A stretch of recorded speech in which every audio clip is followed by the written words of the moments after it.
दोस्तों आज के इस वीडियो में हम लोग डिस्कस करेंगे आर.सी. हचिंसन के द्वारा लिखी गई एक बड़ी ही अच्छी कहानी है द पेस फॉर लिविंग। तो कहानी स्टार्ट करने से पहले आइए कुछ ऑथर के बारे में जानते हैं। ऑथर का जन्म हुआ था 23 जनवरी 1907 ईस्वी को मिडिलसेक्स इंग्लैंड में और उनकी मृत्यु हुई थी 3 जुलाई सन 1975 ईस्वी को। इनका पूरा नाम है रे कॉरिटन हचिंसन, जो कि बेस्ट सेलिंग ब्रिटिश नोवेलिस्ट भी रह चुके हैं और ये काफ़ी शॉर्ट स्टोरीज़ भी लिखा करते थे। He exhibits an exceptional flair for touching the sensitive issues of the contemporary society। जो समकालीन समाज होता है और उससे जुड़े विभिन्न मुद्दों पे ये हमेशा लिखते रहते हैं। एक अच्छी इनकी लिखने की शैली रही है। With all its contradictions and paradoxes, वो भले ही उस टॉपिक पे मतभेद हो जाए या कुछ विरोधाभास की वो मुद्दे हो, तो वो सामाजिक मुद्दों पे लिखते आ रहे हैं हमेशा से। His posthumously published novel Rising was shortlisted for the 1976 Booker Prize।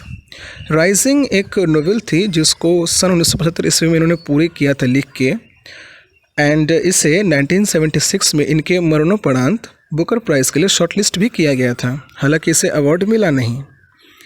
तो आइए कहानी को स्टार्ट करते हैं, बट उनके कुछ लिखे गए नोवेल्स के बारे में जानते हैं। His published work comprises 17 novels and 28 short stories as well as one play, Last Train South 1938। उनके द्वारा कुल 17 उपन्यास लिखे गए और टोटल 28 शॉर्ट स्टोरीज लिखे गए और उन्होंने एक नाटक भी लिखा जिसका नाम था last train south. In The Pace for Living, he captures the agony of modern man। ये जो कहानी है द पेस फॉर लिविंग, इसमें उन्होंने एक जो आधुनिक व्यक्ति है उसकी जो व्यथा होती है, एगोनी मतलब पीड़ा या व्यथा या कष्ट, तो आधुनिक व्यक्ति जो होते हैं मॉडर्न मैन, उसमें किस तरह की व्यथा या पीड़ा होती है उसको द पेस फॉर लिविंग कहानी में उन्होंने बतलाने की कोशिश की है।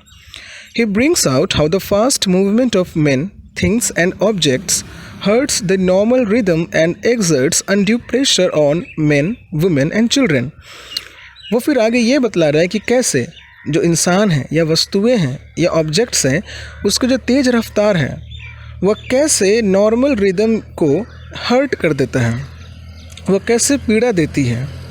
And exerts undue pressure on main, women and children, और पुरुषों, महिलाओं और बच्चों पे एक अजीब तरह का प्रेशर क्रिएट करता है, एक दबाव क्रिएट करता है। ये जो अभी दौड़ है आधुनिक जीवन शैली की जो दौड़ हो पड़ी है। तो कहानी को स्टार्ट करते हैं और स्टार्टिंग में कहानी में ये जो हचिंसन है जिनका पूरा नाम था रे कॉरिटन हचिंसन, ये कहानी की शुरुआत में एक नाटक देख रहे होते हैं डबलिन में, ये आयरलैंड की राजधानी है। तो कहानी शुरू होती है, I saw a play in Dublin not long ago in which the chief character was an elderly corn merchant. Corn मतलब है मक्के या मकई, मर्चेंट मतलब व्यापारी। In a small Irish country town, कह रहा है कि मैं एक डबलिन में एक नाटक देखा, ये बड़े दिनों की बात नहीं है, जिसमें कि एक चीफ कैरेक्टर जो मुख्य भूमिका निभा रहा था वो एक बूढ़ा कॉर्न मर्चेंट था, मक्के का व्यापारी था, और वो एक छोटे से आयरिश कंट्री टाउन में रहता था। He was a man of many anxieties, वो काफ़ी बेचैनियों से भरा पड़ा इंसान था। कैसे? हिज हार्ट वॉज डिकी, उसका जो दिल था, जो उसका हार्ट था, वो काफ़ी ही बेचैन रहा करता था। His Neiphiu was cheating him, उसका जो भतीजा था वो उसे धोखा दे रहा था। And his wife had the fantastic notion of spending 10 pounds on a holiday, और उसकी जो धर्मपत्नी थी वो 10 पाउंड एक छुट्टी पे खर्च किया करती थी।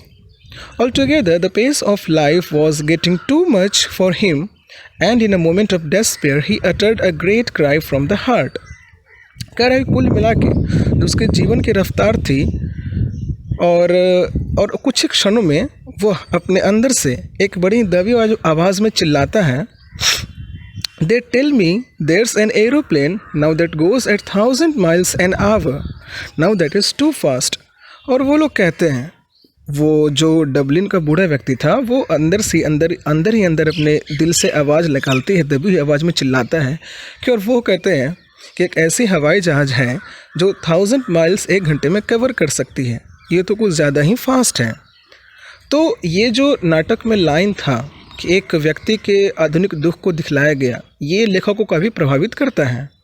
फिर लेखक आगे कहते हैं, अब हचिंसन खुद कहते हैं, not that I have any dislike of rapid movement my self, ऐसा नहीं है कि ये जो तेज़ रफ्तार है ज़िंदगी की, इससे मुझे नफ़रत है। I enjoy going in a car eight 90 miles an hour. Even मैं भी पसंद करता हूँ एक ऐसे कार से जाना जो कि 90 मील प्रति घंटे की रफ्तार से चले। So long as I am driving and so long as it is not my car. I adore the machines that hurl you about at better sea. और मैं ऐसे मशीन की एडोर करता हूँ, प्रशंसा करता हूँ, जो पल भर में ही बेटर सी में हमको पहुँचा दे। To dine in London and lunch in New York next day seems to me the most satisfactory experience. कह रहा है कि लंदन में डाइन करना यानी डिनर करना एंड न्यूयॉर्क में लंच करना अगले दिन, ये काफ़ी ही एक सेटिस्फैक्टरी एक्सपीरियंस है जो आपको एक संतुष्ट भरा एक्सपीरियंस देता है। I admit it excludes all the real pleasures of travel. फिर कहते हैं कि मैं ये भी मानता हूँ कि जो इतनी तेज़ रफ्तार की जर्नी होती है, इसमें जो ट्रैवल का रियल प्लेजर्स होता है, जो सही में आनंद आता है, वो कहीं ना कहीं इस सब से छूट जाता है। क्योंकि आप पल भर में वायु मार्ग से यहाँ पहुँचते हो और पल भर में कहीं और डेस्टिनेशन पहुँच जाते हो, लेकिन जो यात्रा के बीच में जो प्लेजर्स होता है, जो आनंद होता है, आप प्राकृतिक चीज़ों को देखते हुए निकलते हैं, अगल बगल परिस्थिति क्या कैसी है, हर चीज़ को एक होता है कि एक्सपीरियंस करते हुए निकलते हैं, तो ये सब आनंद से शायद आप वंचित रह जाते हैं। The sort of fun you get from a country bus in Somerset और स्पेन, कि अगर आप उसके बजाय तेज़ रफ्तार की बजाय अगर आप कंट्री बस प्रीफर करते हैं सोमरसेट और स्पेन जाने के लिए, तो आप अपने आसपास के चीज़ों को अच्छे से देख सकते हैं, अवलोकन कर सकते हैं, तो उससे यात्रा में आनंद भी बना रहता है। I speak with prejudice because I belong to the tribe of slow thinkers. और मैं ऐसा इसलिए प्रीजुडिस से बोल रहा हूँ। प्रीजुडिस का मतलब पूर्वाग्रह, जो पहले से ही मन में बना लेते हैं। तो मैं इसलिए बोल रहा हूँ क्योंकि मैं एक ऐसे ट्राइब, एक ऐसे प्रजाति से बिलोंग करता हूँ जो काफ़ी स्लो थिंकर्स हैं, जो काफ़ी धीमा सोचते हैं, थोड़ा वक्त लेकर सोचते हैं। I am one of those who are guaranteed to get the lowest marks in any intelligence test. फिर आगे लेखक कहता है कि अगर कोई इंटेलिजेंस टेस्ट लिया गया तो मैं काफ़ी ही सबसे कम मार्क्स को अचीव करूँगा। Because those tests and all the ones I have come across seem to be designed to measure the speed of your mind more than anything else। क्योंकि वो सब जो टेस्ट होते हैं वह सिर्फ ये जांचते हैं कि आपके माइंड की रफ्तार कितनी तेज़ है। We slow thinkers are terribly handicapped in getting a living। और हम जैसे जो स्लो थिंकर्स होते हैं, जो काफ़ी धीरे सोचते हैं या धीमा सोचते हैं, उन लोगों के लिए ये जो है जो जीने का तरीका है आजकल की दुनिया में, वो हैंडीकैप्ड हो चुका है, एक अपंग जैसा हो चुका है। What I am thinking about just now is not so much the practical use of one's mind as its use for enjoyment। और जैसा मुझे लगता है कि जो अभी हालात हो चुके हैं, अभी के समय में जो हालात हो चुके हैं, वह एक मनुष्य अपने माइंड का प्रैक्टिकल यूज़ नहीं करता है, बल्कि वह सिर्फ enjoyment के लिए यूज़ करता है। Most of my fellow patients in the cinema do think fast enough to keep up comfortably with rapid changes of scene and action। फिर आगे लेखक लिखते हैं कि हमारे जितने भी मैक्सिमम जो फिलो पेशेंट्स हैं, फिलो पेशेंट्स का मतलब यहाँ पे उन्होंने अपने बाकी मित्रों को पेशेंट्स से तुलना की है, रोगियों से तुलना की है। क्यों? क्योंकि वो लोग भी आधुनिक जीवन शैली का एक पात्र हो चुके हैं। तो लेखक आगे कहता है कि मेरे जितने भी फिलो पेशेंट्स हैं, जो मेरे साथ रहने वाले दोस्त हैं, और वो कभी सिनेमा में जाते हैं तो उनका माइंड इतना तेज़ काम करता है कि वो सिनेमा में हुए परिवर्तन और एक्शंस को, जितने भी सीन्स आते हैं, वो फटाफट देख पाते हैं और समझ पाते हैं। They think much faster than people did 30 years ago. जो लोग आज से 30 वर्ष पहले किया करते थे या सोचते थे, उनके मुकाबले आजकल के जो लोग हैं वो ज़्यादा फास्ट सोचते हैं और समझते हैं।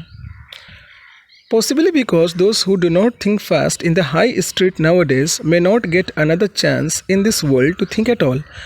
और अगर इस ज़माने में, इस वक्त में अगर लोग उतना फास्ट नहीं सोचेंगे तो शायद इस ज़माने में उनका रहना थोड़ा मुश्किल हो सकता है, अगर इतना फास्ट वो नहीं सोच सके तो ओवरऑल अगर इस कहानी में देखा जाए तो लेखक ने ये बतलाने की कोशिश की है कि ये जो आधुनिक जीवन है, इसमें लोग माइंड का इस्तेमाल करते हैं काफ़ी चीज़ों को फ़ास्ट सोचने या फ़ास्ट करने में। उनकी जो जीवन की रफ़्तार है वो काफ़ी फ़ास्ट हो चुकी है, और वो जो पहले के लोग थे वो काफ़ी धीरे से सोचते थे, धीमे-धीमे सारे कामों को किया करते थे। और अभी चूँकि रफ़्तार बढ़ चुकी है, तो कहीं न कहीं हम जीवन का जो असली रस होता है, जो असली आनंद होता है, उसे हम लोग खो चुके हैं।